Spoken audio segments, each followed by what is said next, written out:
नमस्कार। कानूनी जानकारी के कार्यक्रम में हमारे साथ अधिवक्ता संदीप कुमार अवस्थी जी मौजूद हैं और हम आपसे ही इस कार्यक्रम में कानूनी जानकारी चाहेंगे। हमारा आपसे निवेदन है, प्रस्तुत करें। धन्यवाद जी। बड़े भाई अधिवक्ता साथी अग्निहोत्री जी, आप जो कानूनी जानकारियाँ लोगों को जनहित में पहुंचा रहे हैं, ये जो न्याय की मंशा है उसके अनुरूप काम कर रहे हैं जी।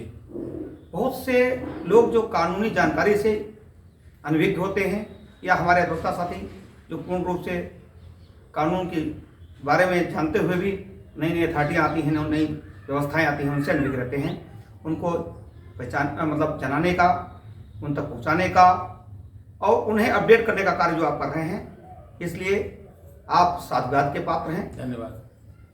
आज हम चर्चा करेंगे भूमि विधियों के बारे में, जी।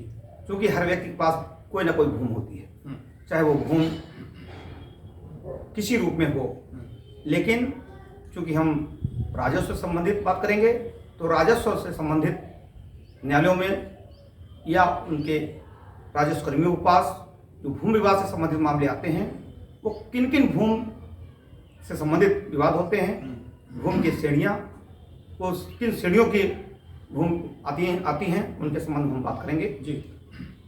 सबसे पहले जानना ये है हमें कि भूमि की श्रेणियाँ कौन सी हैं, उनके अंतर्गत कौन कौन से श्रेणियों की भूमि आती हैं। क्योंकि लोग जानना चाहते हैं कि विवाद किस कारण है, सरकारी भूमि है, प्राइवेट भूमि है, या प्राइवेट भूमि में कौन सी भूमि है, सरकारी भूमि में कौन सी भूमियाँ सरकारी में आती हैं, तो इस पर हम चर्चा करने जा रहे हैं। सबसे पहले श्रेणी एक की भूमि। श्रेणी एक की भूमि वह भूमि होती है जो गांव सभा के में स्थित होती है।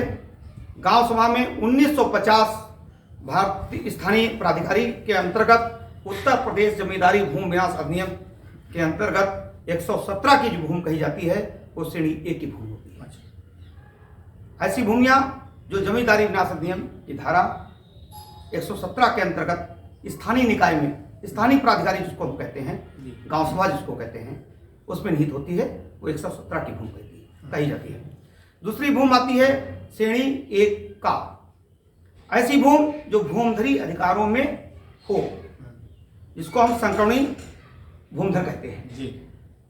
ऐसी भूमि को जो व्यक्ति होता है उसे किसी भी बिना परमिशन के अपनी भूमि का उपभोग करना, अपनी भूमि को विक्रय करना, जिस रूप में चाहे उसको प्रयोग करना, मालिकाना हक के रूप में, वो श्रेणी एक की भूमि कही जाती है। श्रेणी एक का की भूमि ऐसी भूमि जो गवर्नमेंट एक्ट के अंतर्गत लोगों को दी जाए या लोगों के पास हो।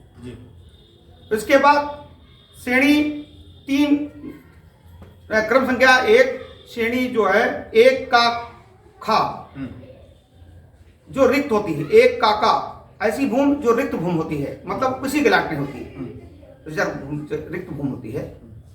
उसके बाद आती है श्रेणी दो, जो संक्रमणी अधिकारों के रूप में होती है। ऐसी भूमि जो असंक्रमणीय होती है। एक संक्रमणीय होती है श्रेणी एक का, एक खा जो है, जो श्रेणी दो है, वो असंक्रमणीय भूमिधर के रूप में होती है। श्रेणी तीन जो है वह भूमि आसामियों के अध्यक्षन में होती है और उनके अधिकार में होती है। श्रेणी चार भूमि वह भूमि होती है जो बिना आगम अध्यासीनों के अधिकार में हो और खसरे के स्तंभ 4 में उल्लेखित हो। अच्छा। ऐसी भूमि श्रेणी 4 की भूमि कही जाती है। श्रेणी 4 का वह भूमि होती है जो अधिकतम सीमा अधिनियम के अंतर्गत अर्जित की गई हो और सीमा अधिनियम के अंतरिम अवधि के लिए पट्टेदार को दी गई हो, वह भूमि श्रेणी 4 का के रूप में आती है। श्रेणी 4 का खा समझने की बात है। श्रेणी 4 का और ब्रैकेट उप खा सबसेक्शन खा, ये अन्य भूमियां आती हैं, दीगर भूमि जिसको कहते हैं हम लोग, उर्दू का शब्द है दीगर। श्रेणी 5 का, ये वन भूमि के अंतर्गत भूमि आती हैं, जो वन भूमि में समाहित होती हैं और कृषि अधिकारों के अंतर्गत इन्हें जो मान्यता दी जाती है 2006 के अंतर्गत, वह श्रेणी 5 का दी जाती है। 5 का खा ऐसी भूमि जिस पर परंपरागत, जैसे बनटांगी अपने यहाँ है गोला क्षेत्र में, जंगल में कई जगह जो वन के में निवास करते हैं, उन पर ही आश्रित होते हैं, उनसे ही कमाते खाते हैं, वह भूमि वन अधिकारियों को मान्यता अंतर्गत आबादी के रूप में दी गई हो। 5 का खा ऐसी भूमि कहलाती है। 5 का गा ऐसी भूमि जिस पर अनुसूचित जनजाति, परंपरागत वन निवासी, मान्यता अधिनियम वन अधिकार 2006 के अंतर्गत ये भूमि उन्हें दी जाती हो, और सामुदायिक वनाधिकारी के रूप में ऐसी भूमि, सामुदायिक मतलब एक विशेष व्यक्ति नहीं, उसका पूरा समुदाय वह यूज करता हो, ऐसी भूमियां उस श्रेणी में आती है। 5(1) ऐसी भूमि जो कृषि योग्य हो, कृषि के रूप में हो लेकिन नवीन प्रति हो, कृषि के रूप में हो, नवीन प्रति हो। 5(2) ऐसी भूमि कृषि योग्य हो लेकिन पुरानी प्रति हो, वो नवीन प्रति, ये पुरानी प्रति। इसको उर्दू में प्रति कदीम भी कहा जाता है, प्रति कदीम। 5(3) का ये कृषि भूमि बंजर भूमि होती है। ये इमारती लकड़ी के वन के रूप में प्रयोग होते हैं, जहां इमारती वन रूप में हो, और वह 5(3) का की भूमि आती है। 5(3) खा ऐसी भूमियां भी बंजर के रूप में आती हैं। ये भूमि वृक्ष झाड़ी के रूप में, या बहुत बड़े बांस उसके जैसे मतलब लगे हुए हों, झुंड टाइप के झाड़ी झुंड के रूप में जो जमीनें होती हैं, ये उस श्रेणी की भूमि कही जाती है। इसके बाद एक भूमि आती है 5(3) गा।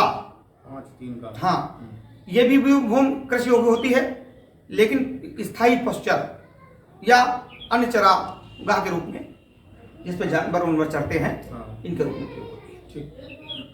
5(3) घा ये भी कृषि रूप में बंजर है, लेकिन घास फूस जहाँ पे उगते हैं, इसकी भूमि कही जाती है। बांस की कोठियां भी इसमें आती हैं। 5(3) वाह अन्य कृषि योग्य बंजर के रूप में प्रयोग होती है। अच्छा, हाँ, ये बंजर है। 6(1) आकर्षक भूमि जो कृषि योग्य होती है, वह बंजर के रूप में होती है। 6(2) ये भी आकर्षक भूमि होती है, जिसमें सड़कें होती हैं, रेलवे के भवन होते हैं, या दूसरी आकर्षक भूमि के रूप में प्रयोग होती हैं, और सरकार उसे काम में लाती है। ये भूमियां वह भूमि कहलाती है। इसके बाद श्रेणी 6(3) की भूमि, जिनमें कब्रिस्तान आते हैं, शमशान आते हैं। ये भूमि कब्रिस्तान, ऐसी भूमि कब्रिस्तानों और शमशानों को छोड़कर जो जोत खातेदारों की भूमियां होती हैं, उनमें आबादी स्थल भी हो, ऐसी भूमियां श्रेणी 6(3) में आती है।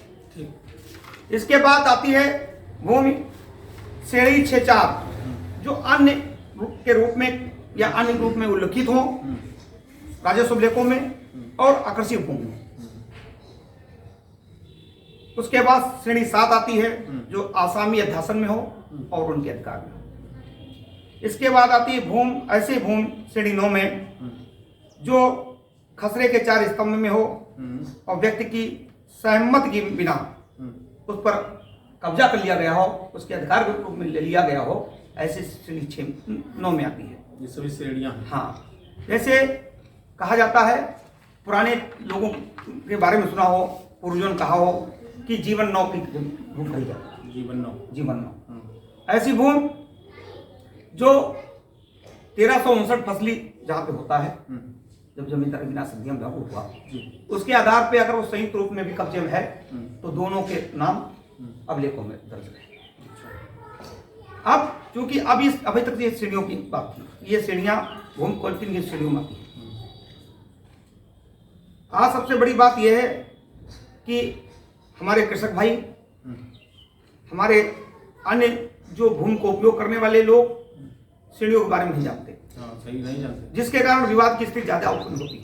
उनको मालूम नहीं है कौन सी श्रेणी है। कभी कभी हमारी राजस्व प्रणाली या राजस्व के अधिकारी श्रेणियों की अनियमितता में, चाहे उसमें लेखपाल हो, चाहे उसमें तहसीलदार, चाहे एसडीएम, चाहे कानून हो, बहुत बड़ी सही। वो भी लोग गलत श्रेणियों को लोगों को पट्टा कर देते हैं, हाँ। विवाद का कारण होते हैं। बिल्कुल। या राजस्व की भूमियाँ या सरकारी भूमि या राजकीय भूमि, चाहे रेलवे की हो, चाहे पीडब्ल्यूडी की भूमि, हाँ। उन पर अतिक्रमण करा देते हैं और लोग जान जाते हैं कि हमारा मकान बना है और उसके बाद हमें मालिकाना हक मिल गया। ये गलत बात है, क्योंकि वो भूमि हमेशा से हमेशा जिस रूप में है उसी रूप में, जिस श्रेणी में है उसी श्रेणी में रखी जाएगी। और श्रेणी परिवर्तन का अधिकार विशेष परिस्थितियों में जनहित में सार्वजनिक उपयोग के लिए शासन को है। बिना शासन के, चाहे जिलाधिकारी महोदय हो, चाहे वो जिलाधिकारी हो, चाहे तहसीलदार हो, इवन जो राजस्व की सबसे बड़ी संस्था राजस्व परिषद हो, वो भी किसी को भी श्रेणी परिवर्तन करने का अधिकार नहीं अधिकार। सही। कभी कभी लोग कहते हैं इस भूमि पर, ये भूमि तुम्हारी है, इसके बदले में दूसरी भूमि कर दी जाएगी, ये तुम्हारे नाम कर दी जाएगी। केवल गुमराह करने का कार्य किया जाता है। हम आपके इस जागरूक मंच, जनहित के मंच, कानूनी जानकारी उपलब्ध कराने वाले मंच से हम आम जनता, आम अधिवक्ताओं, राजस्व अधिकारियों और जो इसमें रुचि रखने वाले लोग हैं, उनका मैं आह्वान करना चाहता हूं कि पहले भूमि लेने से, भूमि के उपयोग करने से पहले श्रेणी की जानकारी अवश्य कर लें। ये जरूर देख लें और श्रेणी में सबसे बड़ी बात, राजस्व प्रणाली में अगर मालिकाना हक या कागजों के बारे में जानकारी करना हो, कभी कभी लोग क्या करते हैं, कब्जे के आधार पर लोग बैनामा करते हैं, बैनामा से बैनामा कर देते हैं, लेकिन भूमि किस रूप में है ये नहीं देखते। खास तौर से हमारे गोला तहसील में इस चीज का सबसे ज्यादा दुरुपयोग होता है। सरकारी लोग काबिज होकर उसे विक्रय कर देते हैं, बाद में वो फंसते हैं, मुआयना कराते हैं, उन्हें बाद में उस चीजों की श्रेणियां पता लगती हैं। हमारा निवेदन आपके माध्यम से ये भी है कि 1359 फसलें देख ली जाए। मालिकाना हक को वही उल्लेखित करने और वही दर्शाने का सबसे अच्छा कारण होता है। 1359 फसलें देख कर ही व्यक्ति भूमि ले, ताकि उसका ना समय बर्बाद हो, ना धन बर्बाद हो और ना भविष्य में किसी भूमि को लेकर कोई विवाद हो। बहुत बहुत धन्यवाद। इस कार्यक्रम में आप आए। और आईपीसी की धारा 82 में जो 7 वर्ष से जो कम जो बच्चे हैं, उनके द्वारा जो किया गया अपराध, जैसे मारपीट कर देना, ईटा पत्थर चला देना, कहीं किसी की आंख फूट जाना या कोई ऐसी चोट लग जाना जो अपराध नहीं है, ना ही उनको कोई सजा मिलेगी। जैसे 3 साल, 4 साल, 5 साल, 6 साल, 7 साल से कम की आयु के बच्चों द्वारा किए गए ये कृत्य, जिस पर किसी प्रकार कोई कानूनी अपराध नहीं बनता है, ना ही इनको कोई सजा मिलती है। धन्यवाद। इस कार्यक्रम में आप आए और भविष्य में भी अगर इस कार्यक्रम में अगर आवश्यकता पड़ती है तो हम निवेदन आपसे करेंगे। और आज का कार्यक्रम मैं यहीं पर समाप्त करता हूं। धन्यवाद। नमस्कार।